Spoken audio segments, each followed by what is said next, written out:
Hey, welcome back to Carly Stevens Books for all things writing, publishing, and indie author life.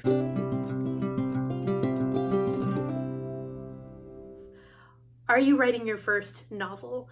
Writing a novel is totally different from writing a short story, even if that short story goes up to 30, 40 pages. Novels are going to need more than just an A plot in the vast majority of circumstances in order to actually reach that level of 50,000 words or more. So I have 4 major ideas for you in order to add complexity to your plot. Now, a lot of people call these subplots. That's a fine term. I've actually never been a fan of the term subplot, just because I feel like what you have in your story is a plot, and you have different threads of it kind of weaving throughout. There are different obstacles. There are ways that these experiences of the different characters coincide. It's not like you have an A plot and a B plot and they just sort of go parallel, at least not most of the time.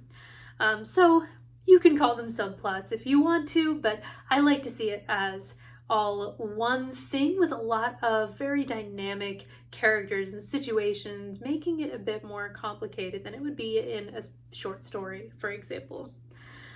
So number 1, the first way to create a compelling and meaningful subplot is to consider other characters' actions, motivations, and desires, and how those affect the main character's progress toward their goal. So consider your side characters. Consider maybe the parents of the main character. Consider is the sibling or the friend going to create a new obstacle because of their, not everybody sees themselves as a kind of secondary character. In fact, pretty much all of us see ourselves as the main character of our lives. So how are other people's goals and desires and actions affecting your main character, making life a bit more difficult for them? Maybe they can discover some helpful information. Maybe it goes in the other direction and there is a thread that is helpful to your main character. You can also have those desires, actions, etc. Up the stakes for the main character in that main thread that you have throughout your story, that primary plot point. So that is the first one, and you can go a lot of different directions with this. You don't need to just choose 1 or 2 characters and have them interrupt the plot or thicken the plot or whatever. This is something that should, I think, be ongoing, at least as a thought process. How would the other characters feel about this? What are their goals? What are their desires? So I know this is a really big category, but it's something that's easy to overlook if you're not used to having a bigger cast. Number 2 is when you see the main character's wounds or misconceptions in action, and that creates problems that must be solved, kind of like a side quest, but something that is central to the character's internal change. So this requires a bit more explanation. In order for your main character to change from the beginning of the story to the end, as most main characters will, unless it's James Bond or something like that, there is some kind of lie or misconception that the character is carrying around. Maybe that is, I am unlovable. Maybe it's I'm incapable. Maybe it's I'll never be safe. Whatever it is that usually some sort of traumatic experience taught them to believe. Those misconceptions, those lies need to be challenged. They need to be challenged in both ways, both reinforcing some of that really negative stuff that people are trying to overcome and battle through, and on the opposite side, being shown that no, you don't need to believe this way, you don't need to continue on down this path. So if somebody believes that they are fundamentally unlovable, they're going to create some situations for themselves that could have problems. If you're writing a romance and the person loves someone else, but they feel like that can never be reciprocated, they might sabotage that relationship in order to protect themselves and or the other person, creating a problem that needs to be at least addressed, if not solved. So consider, what are some of those lies, flaws, misconceptions that will get in the way of your character's progress toward their other goals. Maybe they're too prideful, too selfish. That's going to lead to problems as well. So brainstorm that and consider, how could the main character create more problems for themselves, and that in itself, that kind of side quest for internal change, if you will, can become a subplot, I guess, if you want to call it that. Okay, number 3. The third big category of plot threads that you can add, that add meaning as well, are when you have other characters as foils for your main character. So a foil is just a literary term for a character that intentionally contrasts, intentional by the author, is meant to contrast with the main character in order to highlight something about them. So that usually means, when you have foil characters, that they have a lot in common. They maybe had similar situations growing up, similar family life, similar economic status, that kind of thing. However, there is something fundamentally different in the way that they perceive the world, in the way that they behave, which highlights that particular difference. So if you think about Luke and Han in the original Star Wars trilogy, they're both these young men. They're both trying to just live their lives under the shadow of the Empire. They have certain similarities. However, Han is very self-focused.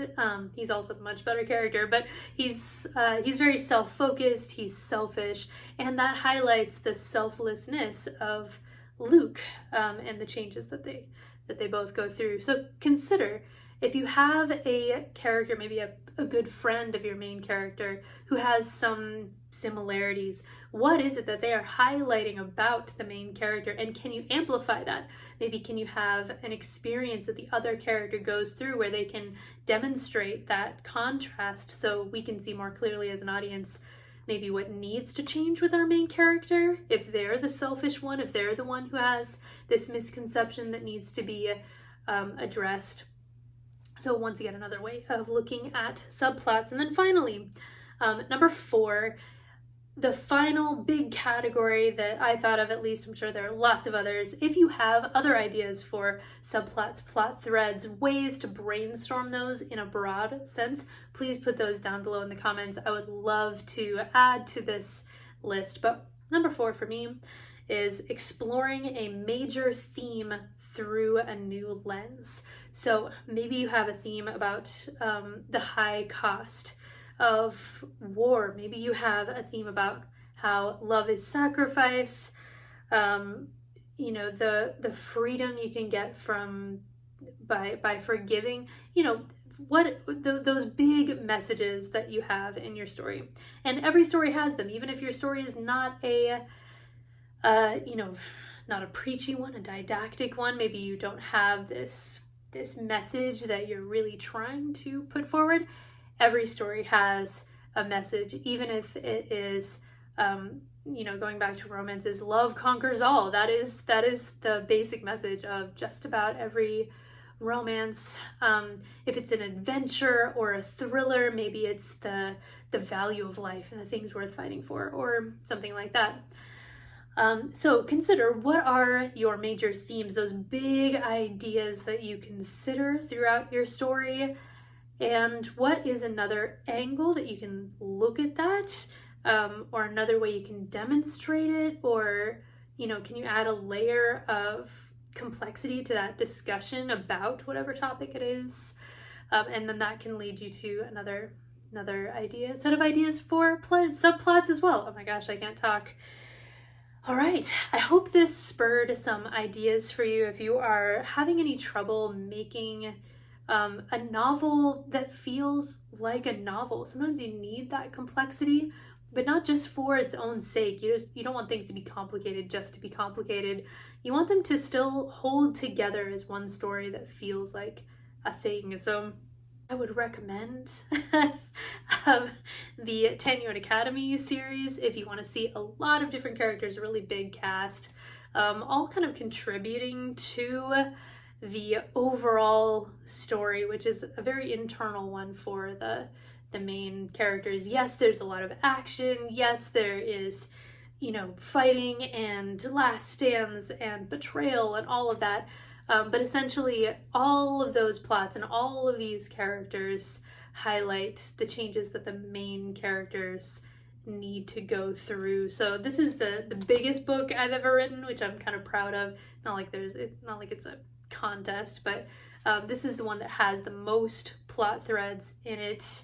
And once I really got my head around some of these ideas of making everything hang together really well, I think it worked out. I think it worked out okay.